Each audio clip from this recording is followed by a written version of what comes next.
ভালো না খেলে তো বাদ পড়তে হবে, এটা আমাদের সবারই মেনে নিতে হবে।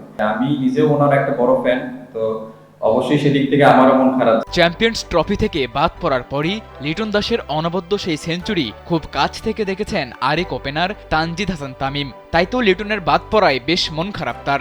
একই সাথে অবশ্য স্মরণ করে দিয়েছেন ভালো না খেললে বাদ পড়াটাও স্বাভাবিক।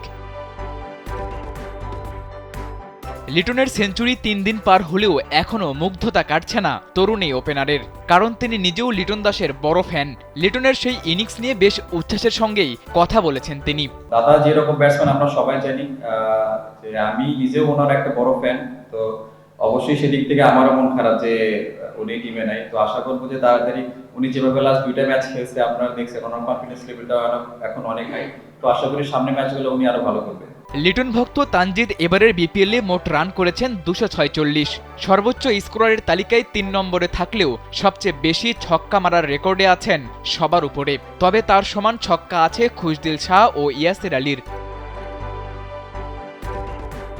বিপিএলে এখন পর্যন্ত একটি সেঞ্চুরি ও একটি 50 পেয়েছেন তানজিদ তামিম।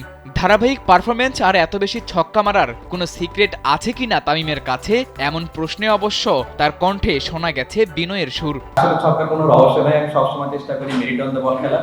তো যেটা আমি আমার জন্য পাইছি সেটাই খেলছি। নতুনত্ব বলতে কিছু না, আগে কয়েকটা ইনিংস দেখবেন যে আমি কয়েকটা ভালো শুরু করার পরে আউট হয়ে গেছি, ইনিংসটা ক্যারি করতে পারি নাই। তো তারপরে রিয়েলাইজ করছি আমি যদি পাওয়ার প্লেটা ভালো ইউজ করতে পারি, তারপর নিজেকে কিছুটা সময় দেই, তাহলে মনে হয় আমার জন্য বেটার হবে। তো এটাই লাস্ট ম্যাচে ট্রাই করছি, সাকসেস হয়েছি। তো চেষ্টা থাকবে যে যে প্ল্যানে লাস্ট ম্যাচ খেলছি সেম প্ল্যানে সামনে ম্যাচগুলো খেলার। বিপিএলে তানজিদ তামিমের দল ঢাকা ক্যাপিটালস টানা হারের বৃত্ত থেকে সর্বশেষ ম্যাচে ঘুরে দাঁড়িয়েছে। এই ধারাবাহিকতা বজায় না রাখতে পারলে সবার আগে বিপিএল থেকে বাদ পড়তে পারে শাকিব খানের মালিকানাধীন ঢাকা ক্যাপিটালস। সাদাতুর রাফি, কালবেলা।